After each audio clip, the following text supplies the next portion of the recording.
Jadi mohon maaf Pak, demi Allah saya bersumpah, musibah di negeri manapun tidak akan pernah hilang, tak akan habis musibah di negeri ini. Bapak Ibu sekalian, sampaikan kepada umat hari ini, kondisi kita hari ini Pak, sudah di ujung tanduk kita.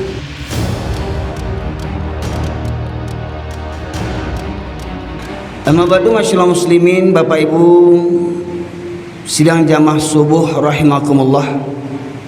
Bersyukur kita kehadirat Allah Subhanahu wa taala karena pada subuh berkah ini Allah masih panjangkan umur kita dan Allah masih berikan nikmat terbesar berupa nikmat Islam dan iman hingga kita bisa hadir di rumah Allah ini dalam melaksanakan salat subuh berjamaah. Karena sesungguhnya hanya orang-orang yang beriman saja dan yang dirahmati Allah sajalah yang mampu datang ke masjid, terutama di waktu subuh. Karena waktu subuh ini sangatlah amat berat bagi orang-orang munafik, orang-orang yang mengaku beriman, orang-orang yang membaca inna salati wa nusuki wa mahyaya wa mamati lillah rabbil alamin. Solatku, ibadahku, hidup dan matiku hanya untuk Allah, tapi solat subuh dia tak bisa datang. Itulah orang-orang munafik. Bapak sekalian rahmatullahi Allah, salawat dan salam kita aturkan kepada junjungan kita Nabi besar Muhammad sallallahu alaihi wasallam, yang dengan diutusnya beliau menjadi rahmat bagi seluruh sekalian alam.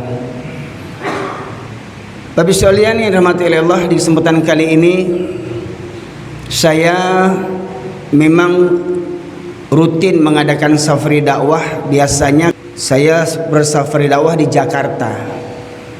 Alhamdulillah, namun pada kesempatan kali ini Allah takdirkan saya bisa hadir di Kota Pekanbaru.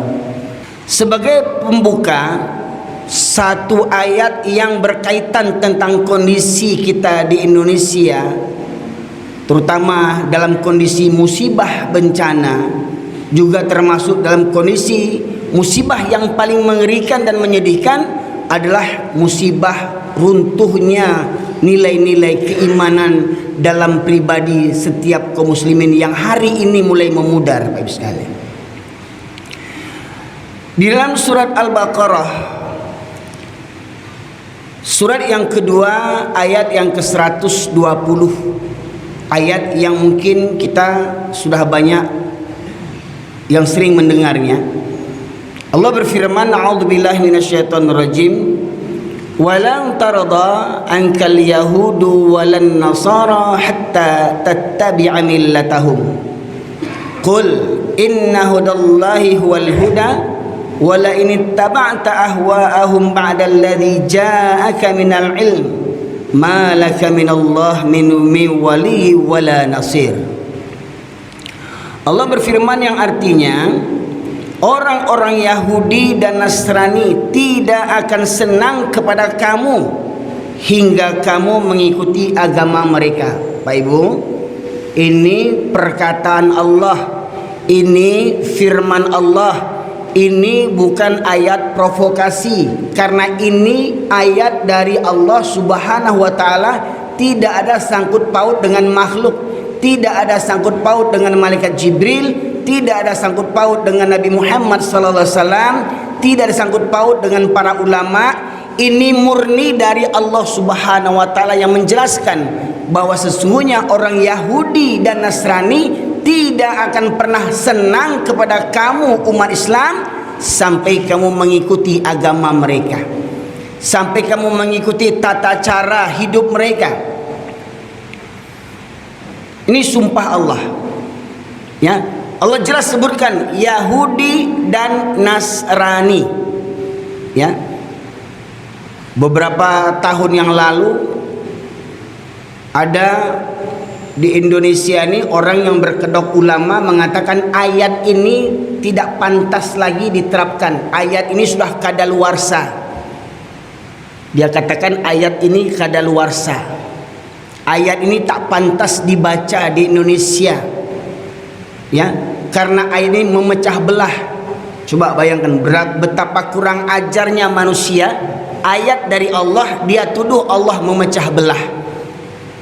Ya, dia nilai ayat Allah ini kadaluarsa, tidak pantas diterapkan di negeri kita ini. Ya, nah, ini masyarakat muslimin. Dan ternyata banyak pengikutnya sampai hari ini. Ya, Bapak Ibu sekalian. Kemudian dalam ayat berikutnya Allah menegaskan, katakanlah sesungguhnya petunjuk Allah itulah petunjuk yang benar, yaitu Al-Quran. Al-Quran kitab yang sempurna, yang menceritakan tentang gugusan bintang di langit dan juga apa yang ada di bumi. Apa yang ada di langit dan apa di bumi semuanya Allah tuntunkan, Allah ceritakan ya di dalam Al-Quran. Ya. Kemudian Allah menegaskan, dan sesungguhnya jika kamu mengikuti kemauan mereka setelah pengetahuan datang kepadamu, maka Allah tidak lagi menjadi pelindung dan penolong bagimu. Ini dia. Di ujung ayat mari kita renungkan, ya. Ayat ini ditujukan kepada orang-orang yang beriman, orang kaum muslimin, dan sesungguhnya jika kamu mengikuti kemauan mereka, kamu mengikuti keinginan mereka, ya, setelah pengetahuan datang kepadamu, maka Allah tidak lagi menjadi pelindung dan penolong bagimu. Jadi kalau sudah kita berpikiran cara orang kafir, bermental cara orang kafir, ya, bergaya hidup cara orang kafir, maka Allah tidak akan menjadi pelindung dan penolong bagimu. Jadi maknanya apa? Mohon maaf nih, kata kasarnya, binasalah kalian. Ya, bahasa Medan kami, mampuslah kalian. Ya, kita umat yang mulia, persoalan umat Islam, umat yang paling mulia di mata Allah Subhanahu Wa Taala. Tetapi kemuliaan kita hari ini mulai memudar karena apa? Kita malu berpenampilan Islam, kita malu menyuarakan Islam, kita takut menyuarakan Islam, dan kita bangga mengagung-agungkan agama orang-orang kafir. Ya. Selalu mereka menggaungkan, oh Islam itu agama yang radikal, Islam agama yang ekstrim, Islam agama yang keras. Ya, Pak Ibu sekalian, tidak ada Islam mengajarkan kekerasan. Ya. Masyarakat muslimin yang dirahmati oleh Allah. Kalau ada yang menyebut, wah negara Arab sana banyak terjadi perang, orang Arab gila perang, itu karena apa? Karena rekayasa orang-orang Yahudi dan Nasrani, Pak Ibu sekalian, yang memecah belah kita. Pak Ibu yang dirahmati oleh Allah, dari ayat inilah kita bisa mengambil pelajaran.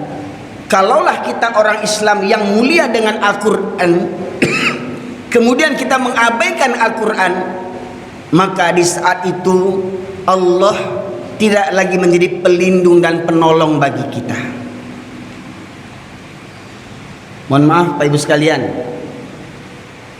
Bapak pengurus bisa minta tolong saya pilih salah seorang untuk membacakan terjemahan Al-Quran. Ada enggak yang bisa ditunjuk dari jamaah kita ini? Ada Quran terjemahan enggak Pak?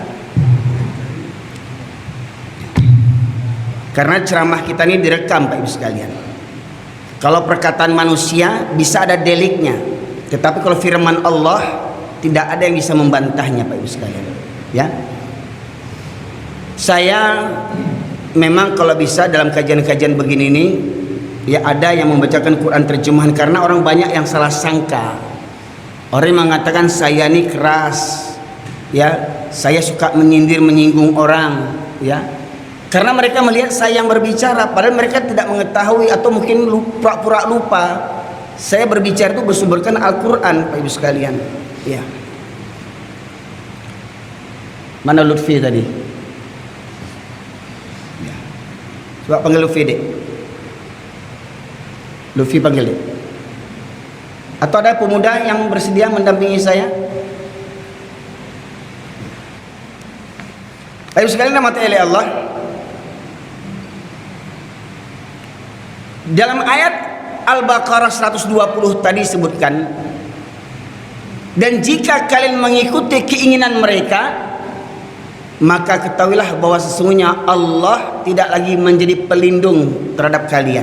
Ya. Tolong baca terjemahan. Ya. Buka surat Al-Maidah ayat 5. Nanti kalau udah ketemu berdiri baca. Bapak Ibu sekalian rahmati oleh Allah. Semestinya kita mengatur hidup kita, mengatur negara, mengatur dunia dengan konsep Al-Quran. Yakin tak Bapak Ibu sekalian, Al-Quran adalah sumber segala hukum? Yakin tak? Yakin tak Al-Quran sumber keadilan? Yakin tak Al-Quran sumber kebenaran? Yakin? Sesuai? Pertanyaannya, kenapa hukum-hukum Al-Quran tidak diterapkan dalam kehidupan kita sehari-hari? Contoh, mohon maaf ini, ya, orang yang mencuri dipotong tangan, pernah dengar enggak? Pernah dengar enggak? Dari mana itu dengarnya? Dari Al-Quran. Pernah dengar enggak orang yang berzina dirajam, dicambuk 100 kali? Pernah dengar enggak? Dari mana dengarnya? Dari Al-Quran. Pertanyaannya, kenapa itu tidak diamalkan? Apa alasan kita? Kita yang mayoritas umat Islam terbesar di dunia, ya, tetapi tidak menerapkan syariat Islam. Silahkan kalian yang tamatan luar negeri sekolahnya, panjang berjejer, titel sarjananya, tolong jelaskan kenapa hukum Allah tidak diterapkan di bumi Indonesia ini. Padahal hukum Allah ini harus diterapkan di langit maupun di bumi. Tidak sebatas Indonesia, Bapak sekalian. Ya, sudah ketemu? Al-Maidah ayat 49. Ya.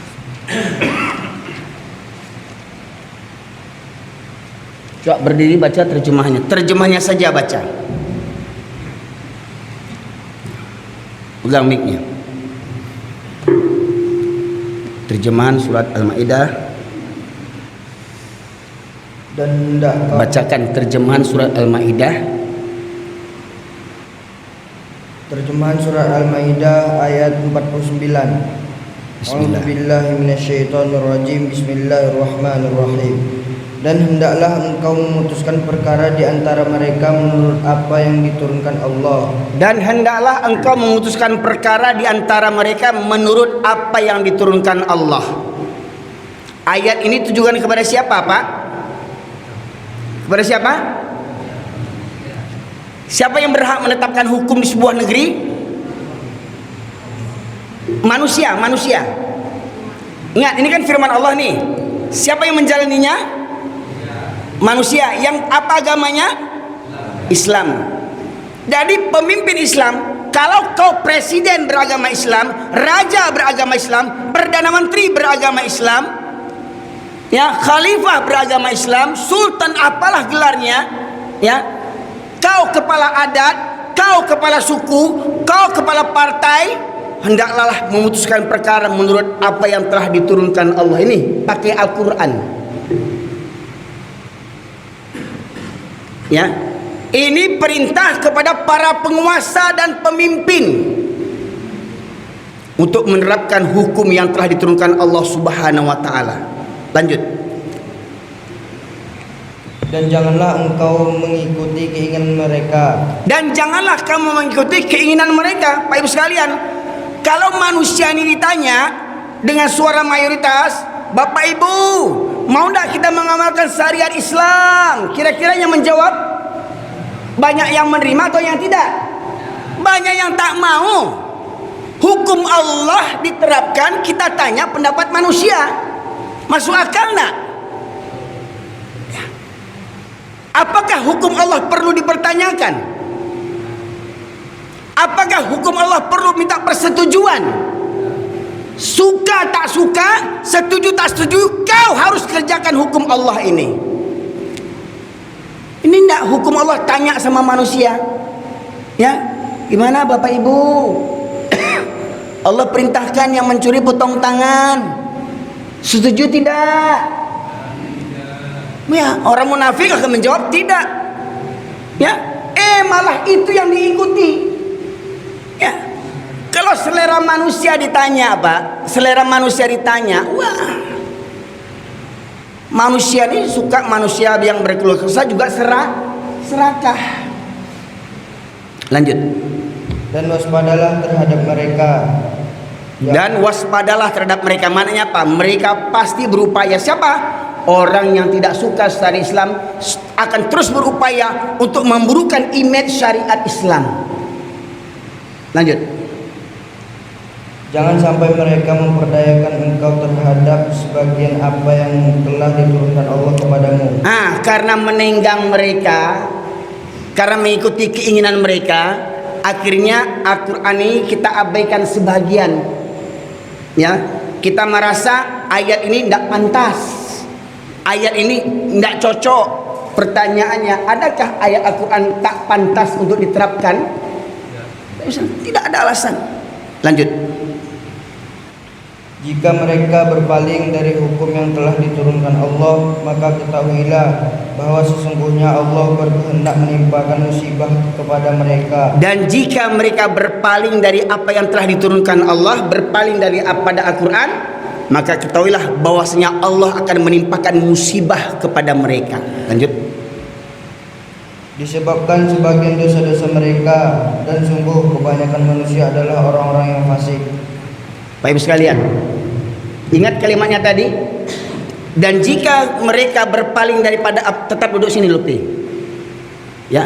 Dan jika mereka berpaling dari apa yang diterapkan oleh Allah, maka ketahuilah Allah akan menimpakan musibah. Jadi mohon maaf Pak, demi Allah saya bersumpah, musibah di negeri manapun tidak akan pernah hilang kalau Al-Quran tidak diterapkan dalam kehidupan kita sehari. Demi Allah saya bersumpah, takkan habis musibah di negeri ini Bapak Ibu sekalian. Karena kita yang mengundang musibah. Apapun upaya, penanggulangan bencana begini begono, begini begono, omong kosong, semuanya.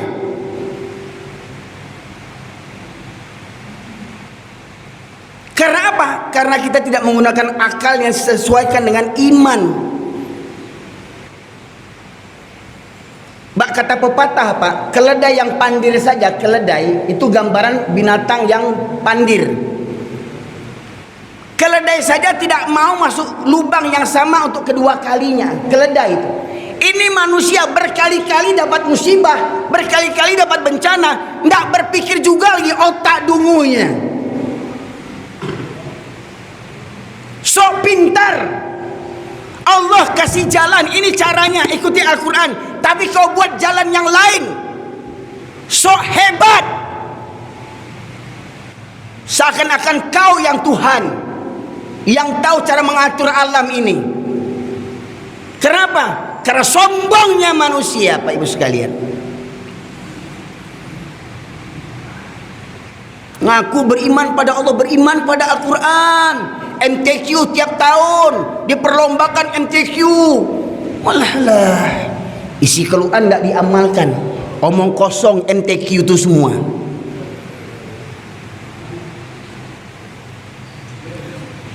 Makanya saya minta dibacakan terjemahan Quran. Ingat, sumber perkataan saya ini bukan dari nafsu saya, dari Al-Quran saya uraikan. Tolong silahkan ulama-ulama ahli tafsir baca, tolong jelaskan kepada umat ini. Ulama-ulama tolong jelaskan kepada umat.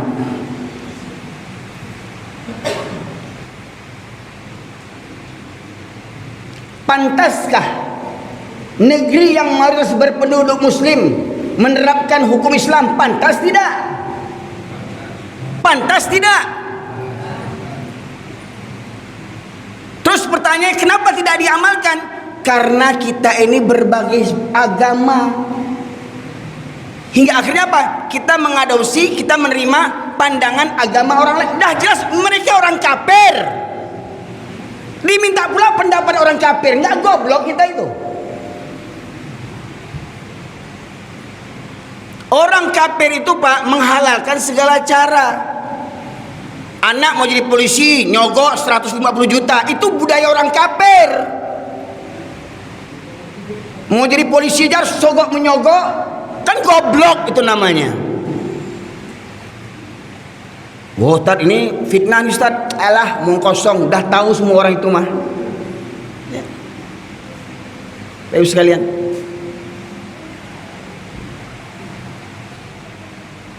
Kok berani kali Ustaz? Ya beranilah orang Quran kita sampaikan, kenyataan yang kita sampaikan. Mau kita sogok menyogok agar anak kita diterima jadi pejabat, jadi pegawai.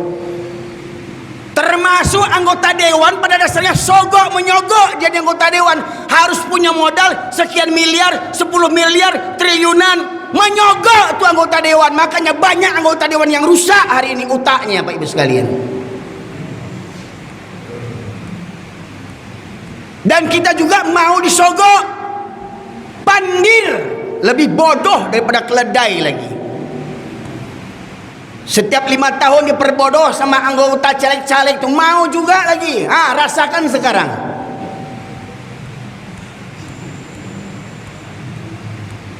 Udah gaji berpuluh-puluh juta, minta tambah gaji pula, tambah 3 juta, berjoget-joget pula. Itu. Kita yang milih, kita yang goblok yang mau dengan cara itu, Pak Ibu sekalian. Mohon maaf Pak, dah numpuk di dada ini, dah numpuk Pak. Dah kebangetan kita ini sama Allahnya. Ya. Nah. Lanjut, Lutfi. Surat Al-Baqarah 278 279. Jadi Pak Ibu sekalian, bencana di negeri kita atau di belahan bumi manapun tidak akan sirna. Ya. Sebab kita melanggar tuntunan Allah Subhanahu wa taala. Ada mereka menyebut, "Oh, kita negara hukum. Hukum kepala otak kau yang buat hukum, kau yang melanggarnya." Ya. Hukum kau gunakan untuk apa? Kepentingan kelompokmu. Hukum kau lakukan untuk apa? Untuk melegalkan kezolimanmu. Ini yang terjadi hari ini Pak Ibu sekalian. Ya. Mereka buat aturan, mereka buat undang-undang untuk apa? Untuk melegalkan kezoliman mereka. Ketemu? 278 279. Ya, berdiri. Terjemahan surah Al-Baqarah 278 279.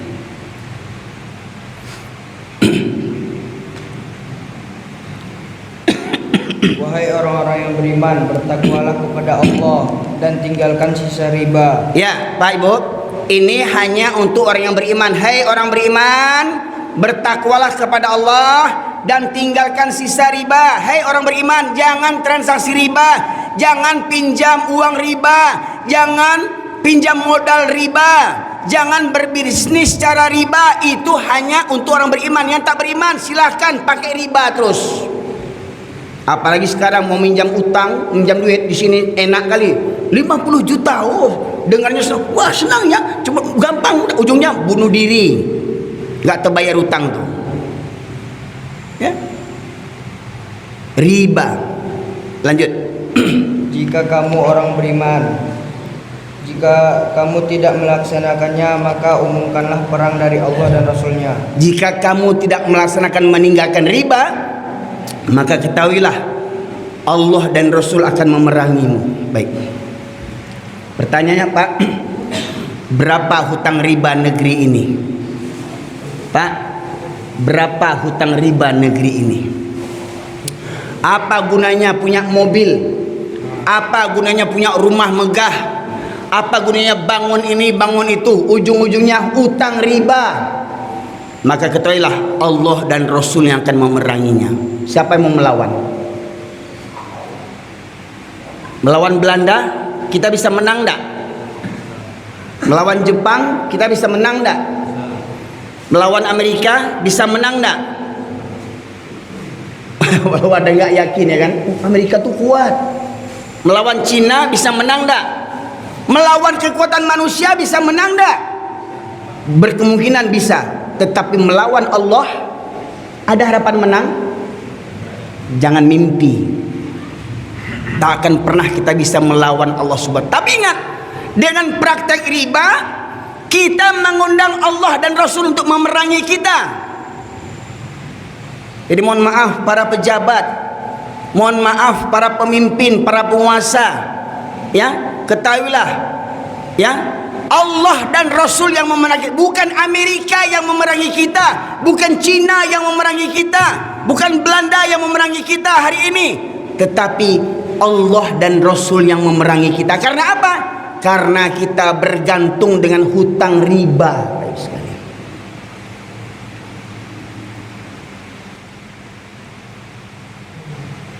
Ya. Kalau Allah memerangi kita, dengan apa Allah memerangi kita? Masya Allah, malaikat tentara Allah, angin tentara Allah, gunung, laut, bumi, batu, angin, semuanya tentara Allah. Kalau gerakkan semua, habis kita. Jadi kadang kita ini lagaknya pintar, kuliah keluar negeri begini begono, tapi aturan Allah kita abaikan. Kepintaran macam setan iblis laknatullah alaih.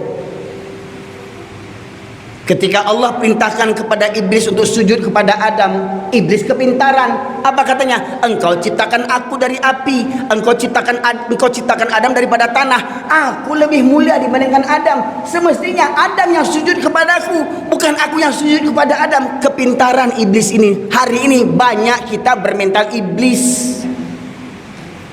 Bahkan KTP-nya juga Islam.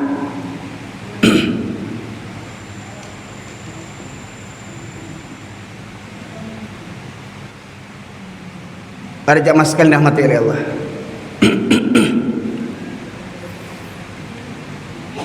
Kalau orang kesehatan ada punya pepatah, mencegah lebih baik daripada mengobati. Hari ini musibah datang, kita hanya bisa menanggulangi. Musibah hancur rumah orang, tanggulangi, bantu, bangun. Kita nangis, kita sedih, kita berdoa, pray for Indonesia. Tapi biang musibah kita buat juga lagi, kita undang juga lagi. Ya, gimana mau musibah hilang, Pak Ibu sekalian? Kita yang mengundang musibah, kita yang mengundang bencana. Tapi surat 17 ayat 16. Ya.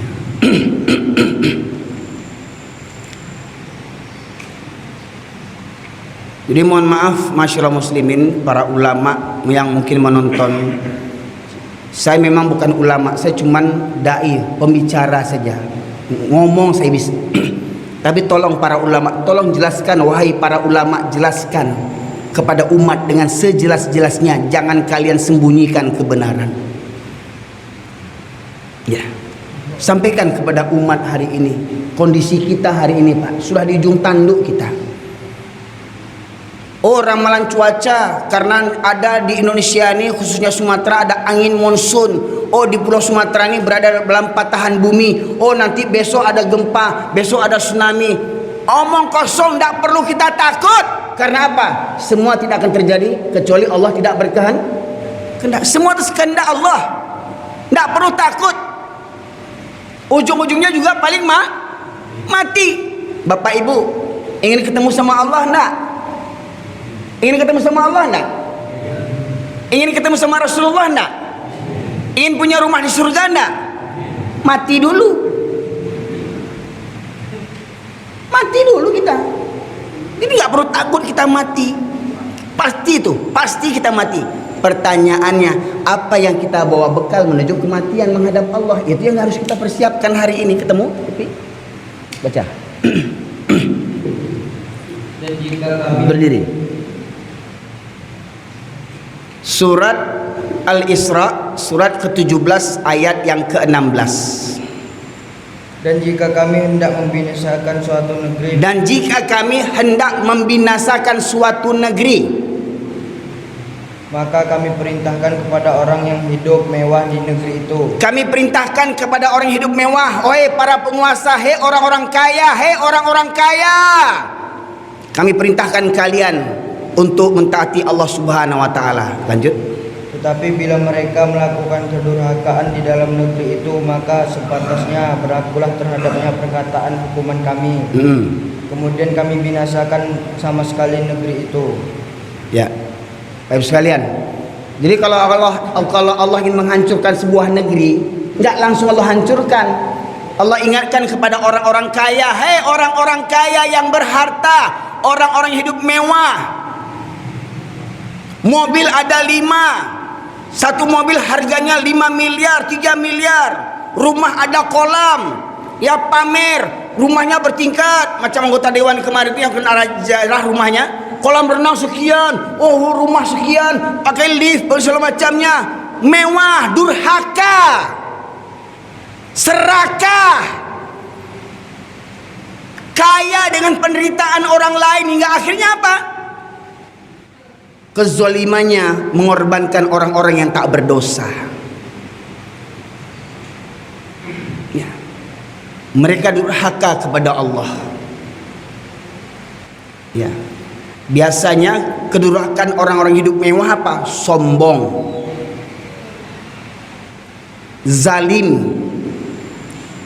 Coba Pak, sudah jelas dia orang yang salah, di pihak yang salah, tapi karena dia punya duit, tolong bantu saya, bela saya. Banyak orang yang bela orang zalim ini, betul enggak? Sudah jelas dia salah, karena dia punya duit, orang dibayarnya untuk membelanya. Berduyun-duyun orang membela orang zalim ini, betul tidak? Yang benar jadi salah, yang salah jadi benar. Karena apa? Orang Bedin mengatakan hepeng na mengatur nagaraon. Nah dong hepeng gepeng. Ya. Mahabis sudah. Bapak bisa lihat. Demi harta, tahta, pangkat dan jabatan, ya hilang kemuliaan sekalian. Jadi para jamaah sekalian rahmati oleh Allah, Allah tidak akan menjadi pelindung bagi kaum muslimin dan muslimat ketika kita mengikuti keinginan orang-orang kafir yang tidak mau berhukum dengan Al-Quran. Orang kafir itu tidak mesti kita tuh harus pindah agama, enggak. Tapi kalau kita masih KTP kita Islam, tapi perangai seperti orang kafir, itu mereka tuh lebih senang lagi. Karena apa? Punya jenggot, pakai songkok haji, ya, pakai sorban, cium-ciuman sama paus. Kan pernah nampak manusia yang kayak begitu? Pernah nampak Pak? Nah, coba lihat nih, baca Al-A'raf 176. Manusia yang begitu tuh kata Allah seperti apa manusia yang begitu tuh? Ya. Dia kedoknya kedok ulama. Mesra-mesraan sama orang yang mengatakan Yesus itu anak Tuhan. Kan goblok. Ya, murka Allah mendengar mereka mengatakan, ya, Allah punya anak. Kita malah merayakan kelahiran anak Tuhan. Ya. Anda coba bayangkan, ketemu Al-A'raf 176, baca terjemahannya.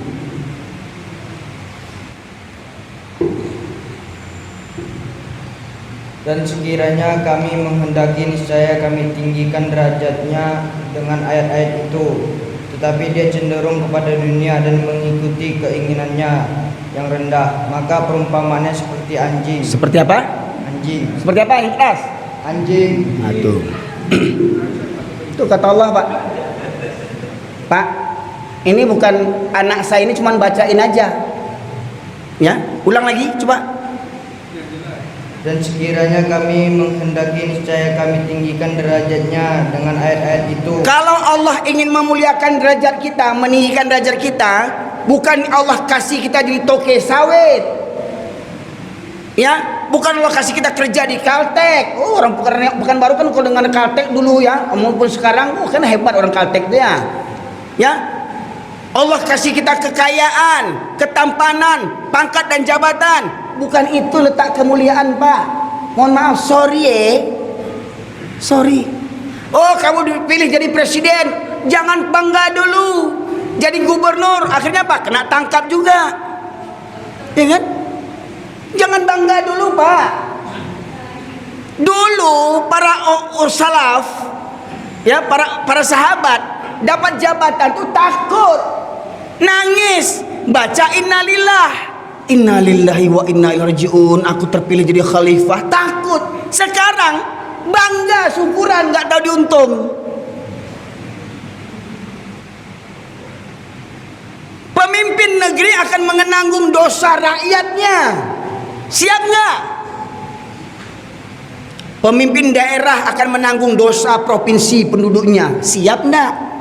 Jangan ini dibayangkan kita datang berkunjung, oh pak, ya. Ya.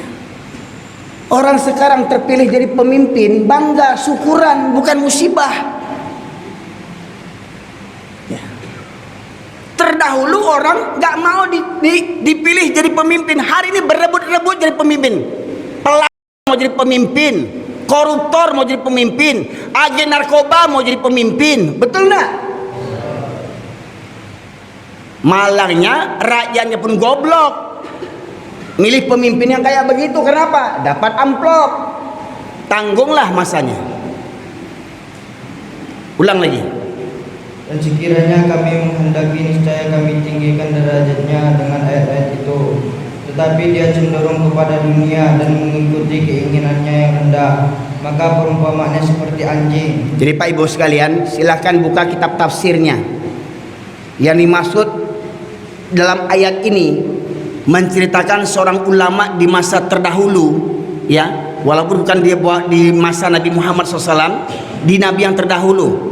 Namanya Bal'am bin Ba'urah, seorang ulama yang doanya makbul, seorang ulama yang diakui kesolehannya, diakui keilmuannya. Namun akhirnya apa? Ulama ini melacurkan diri demi dunia. Demi dunia dia melacurkan diri. Ya, dia tak sampaikan kebenaran, dia selewengkan ayat-ayat. Untuk apa? Untuk kesenangan orang banyak. Ya, tak berani dia menyampaikan kebenaran. Nanti kalau aku sampaikan kebenaran, nanti aku kena pecat. Kalau aku kena pecat, nanti rumah dinas ditarik, mobil dinas ditarik, istri dinas ditarik. Ya, istri pun ada dinasnya Pak, istri dinas. Akhirnya apa? Tidak berani bicara demi kepentingan dunia, cenderung kepada dunia, dan mengikuti keinginan hawa nafsunya adalah, maka perumpamanya seperti anjing. Jadi kalau ada ulama berkedok ulama tapi menginjak-injak aturan Allah dan Rasulnya, itu namanya ulama anjing namanya. Pak, ulama yang mengajak Natalan bersama itu ulama anjing namanya. Batu Ustaz kasabana kaji Ustaz punya nama. Itu dari Quran Pak. Saya berani nyampaikan kan dari Al-Quran. Nah, jadi hari ini banyak ulama-ulama bermental anjing. Suku menjilek lidahnya, menjulur-julur lidahnya. Ya. Jinak kalau kasih tulang, lah melunak aja, hilang garangnya. Ulamanya bermental anjing, ya. Umatnya bagaimana? Coba. Ya. Surat yang sama, ayat 179. Sudah masuk tanda-tanda, ya. Sebentar lagi Pak, 5 menit lagi Pak ya, insyaallah. Al-A'raf 179.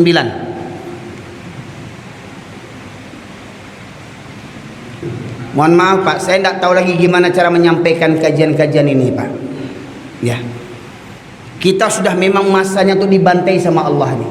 Bayangkan, dosa-dosa umat terdahulu oleh kaum-kaum nabi-nabi terdahulu bertumpuk di zaman kita sekarang, betul enggak? Ingat yang namanya Pak. Laki-laki suka sama laki-laki, perempuan suka sama perempuan. Tahu Pak? Mohon maaf ini, ya. Banyak orang Minang berang sama Ambo, tapi harus sampai-sampaian. Sumatera Barat mendapat ranking kelima kasus terbanyak di Indonesia. Sumatera Barat ranking kelima.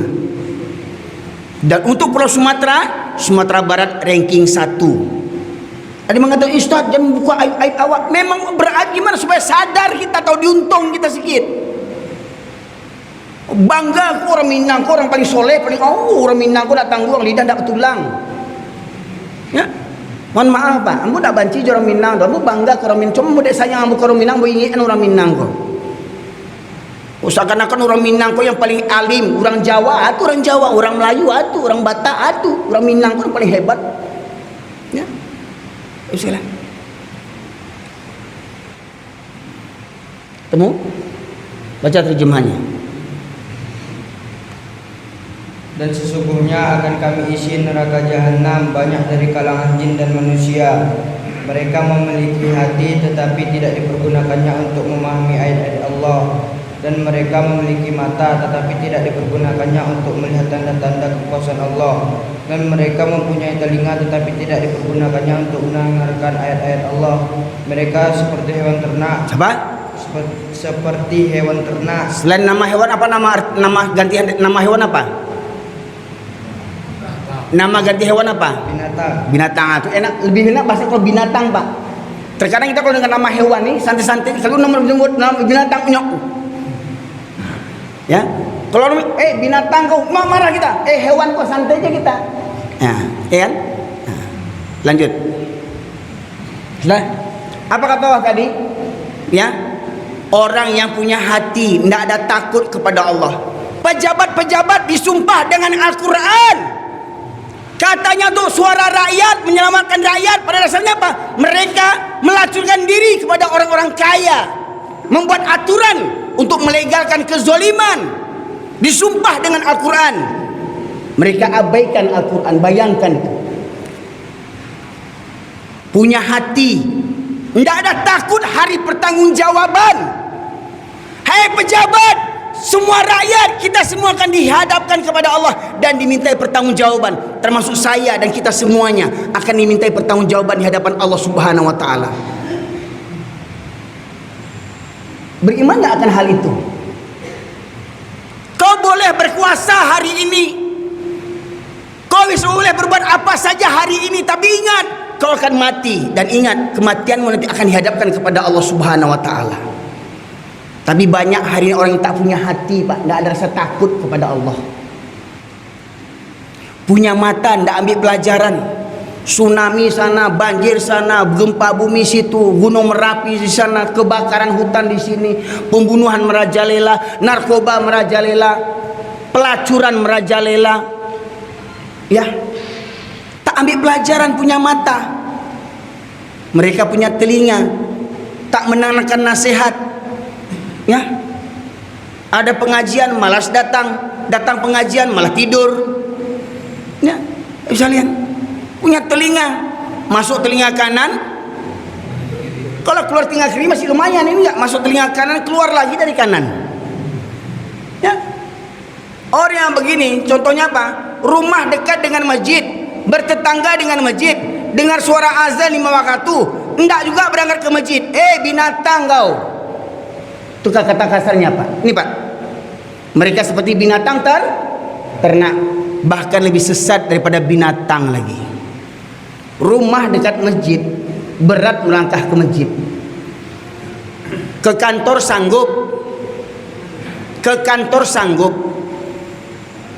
baik berwisata sanggup.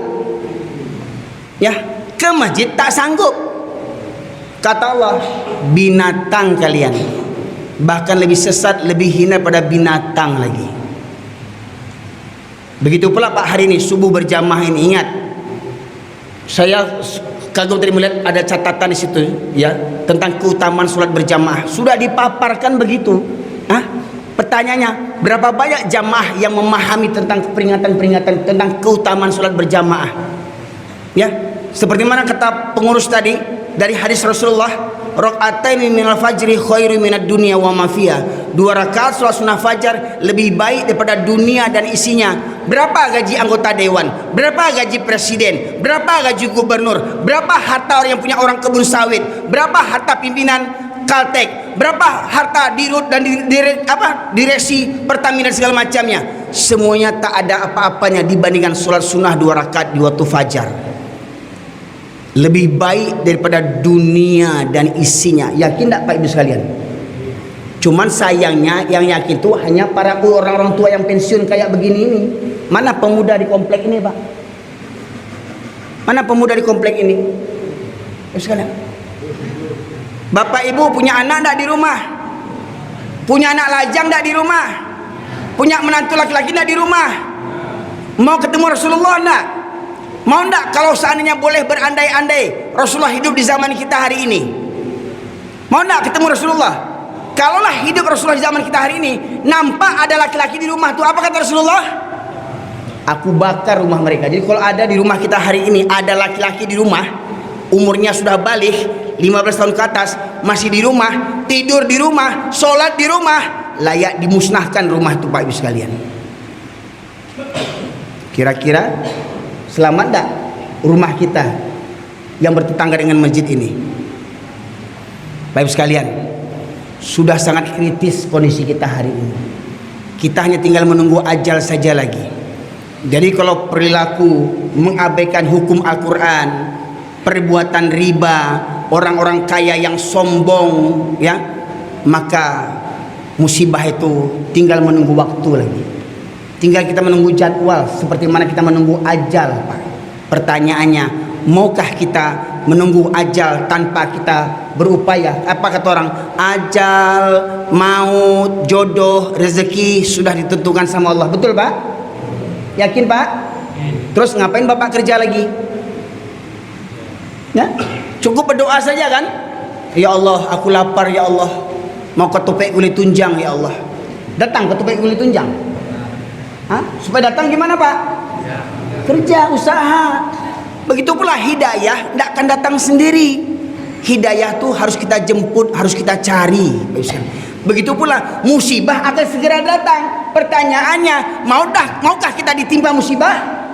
Tidak. Apa upaya kita? Tinggalkan apa yang dimurkai oleh Allah Subhanahu wa taala, kembali kepada Al-Qur'an, tinggalkan riba. Hei orang kaya, jangan kau memperkaya diri, menyombongkan diri, sementara di antara hartamu banyak hak-haknya orang lain. Hei orang kaya, dalam hartamu banyak hak-hak orang lain. Ingat, hartamu adalah titipan Allah Subhanahu wa taala. Ketika kita mendengar musibah, apa kita baca? Inna lillahi wa inna ilaihi raji'un. Kami ini milik Allah dan akan kembali kepada Allah. Kita aja milik Allah, apalagi mobil kita, apalagi harta kita. Maka daripada itu, tolong siapkan harta terbaik Bapak Ibu sekalian untuk kita sumbangkan buat saudara kita yang tertimpa musibah bencana. Bagaimana Pak caranya, Pak? Pakai kotak infak atau gimana? Apa bakul? Ya, siapkan infak terbaik. Ya, Bapak Ibu sekalian. Ini bukti iman kita kepada Allah Subhanahu wa taala. Di antara Bapak Ibu yang hari ini bawa uang, nah, coba di antara uang itu ada uang 1.000, 2.000, ya, 5.000, 10.000, 20.000, 50.000, 100.000. Infak terbaik berapa yang mau Bapak Ibu sumbangkan? Ya, ya Ustaz, saya menyumbangkan 1.000 Ustaz, yang penting ikhlas. Itu enggak laku lagi. Biar banyak asal ikhlas, ya. Nah, coba periksa kantong yang masih ada kantongnya, betul-betul persiapan. Lihat, boleh buka semua duitnya. Berapa yang terbesar uang di situ? Infakkan yang terbanyak. Jangan cari yang terkecil, ya, Bapak Ibu sekalian. Ya, nah, ingat, dari harta-harta kita itu ada hak-haknya orang lain. Hari ini mereka yang tertimpa musibah, Pak, yang tertimpa musibah itu orang miskin aja, Pak. Hah? Lihat di Kota Padang, perumahan orang mewah, Lumin Park, Lubuk Minturun Park, rumahnya megah, mewah, bertingkat, mobilnya 2-3, sekarang jadi sampah sekarang. Betul nggak? Mereka sekarang mengemis minta bantuan. Bukan menghina, memangnya begitu. Habis semua harta, Pak. Ya, itu masih mending, masih tegak rumah situ walaupun hancur rumahnya. Ini ada rumahnya, dah berjalan rumahnya, nggak tahu mana lagi tanahnya lagi. Betul nggak? Hari ini semuanya hina di mata Allah Subhanahu wa taala. Ya. Hari ini giliran mereka. Kita nggak tahu besok apakah masih bisa kita menikmati hidup dengan keadaan husnul khotimah. Maka di antara cara untuk husnul khotimah, Pak, maka senantiasa menjaga solat 5 waktu dengan berjamaah, dijamin Allah mati dalam keadaan husnul khotimah. Semoga kita yang hadir semua ini ya senantiasa dilimpahi berkah dan rahmat oleh Allah Subhanahu wa taala hingga kita bisa istiqomah sampai akhir hayat kita. Dan jangan lupa kita mengajak kepada orang yang lain, terutama keluarga terdekat kita, untuk sama-sama memakmurkan dan meramaikan masjid Allah Subhanahu wa taala supaya negeri kita ini terbebas daripada musibah dan bencana. Maka yang paling utama kita lakukan, mari gerakan berbalik ke masjid, babalik ke surau. Mari kita buka lembaran-lembaran Al-Quran, kita pelajari lembaran Al-Quran menjadi pelajaran pedoman bagi kehidupan kita sehari-hari. Demikian saja para jamaah sekalian rahmatullahi Allah. Terima kasih atas perhatian. Mohon maaf atas segala kekurangan. Subhanakallahumma bihamdika asyhadu an la ilaha illa anta astaghfiruka wa atubu ilaik. Alhamdulillahirabbil alamin. Assalamualaikum warahmatullahi wabarakatuh. Waalaikumsalam warahmatullahi wabarakatuh. Terima kasih.